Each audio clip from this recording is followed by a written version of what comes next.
You have probably seen this footage taken on Poland's border, where migrants are still desperately trying to get into the European Union. We are going to find out what is going on behind the politics of migration crisis and what kind of role Belarus has in this story.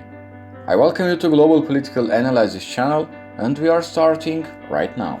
Thousands of migrants have flocked on the border between Belarus and Poland with the hope to get into Western Europe, especially into Germany.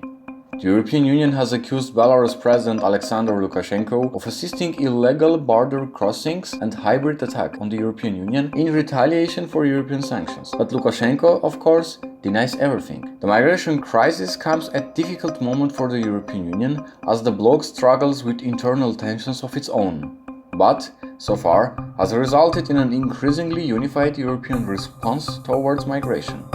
Moreover, the European Union plans new sanctions against Belarus, and these, in turn, could target national airlines and officials responsible for encouraging the influx of people into the country. However, it is unclear whether these new sanctions will deter Belarus from adding fuel to the existing crisis along the Belarus-Poland border.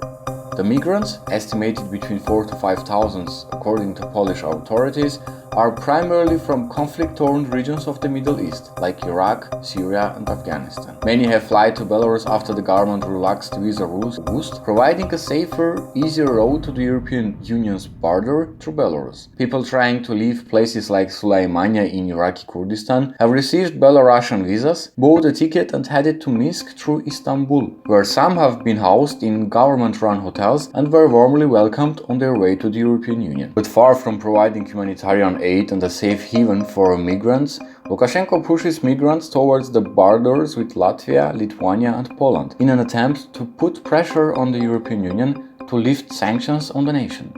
Moreover, Belarus has also taken direct actions on training migrants and providing with tools like wire cutters and axes to break down border fences. However, the vast majority of those currently at the border are stuck there.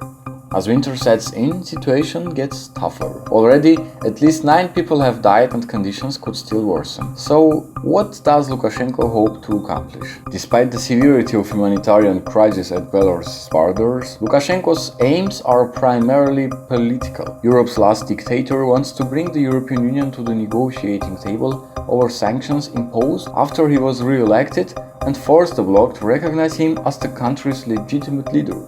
Long before the political crisis in 2020, Lukashenko always threatened to open his country's borders to refugees from the Middle East, in the same way as Turkish President Erdogan did in recent years. With few diplomatic and economic tools at his disposal and few friends except for reluctant Russia, Lukashenko finally made good on his threat to open Belarus to the flow of migrants, hoping to make a new life in the European Union. However, it is unlikely that Belarus' provocation will result in concession from the European Union. Lukashenko couldn't have picked a better issue and a country to pressure on the bloc. Poland is the most strident critic of the European Union's migration policy. Hence, keeping migrants away from its borders is a domestic, right-wing nationalist policy and functions independently from foreign provocations like one from Belarus. Several nations, including Iraq and Turkey, have limited or cancelled their flights to Belarus in order to stem the flow of people into the country, as has Dubai. In the coming weeks, the European Union is set to impose further sanctions on Belarus, the opposite of Lukashenko's goal. If the dictator continues to escalate his tactics, the possibility of physical infrastructure, like barriers to keep migrants out, will come into reality fast. Still, both sides are not eager to sit around a table and continue to take countermeasures against each other. Meanwhile, one thing is clear. Europe is overflowed with migrants, and taking new migration waves might seriously injure the unity of the bloc, which the European leaders will hinder at any price. Thank you guys for watching this video. Please subscribe and write your thoughts in the comments.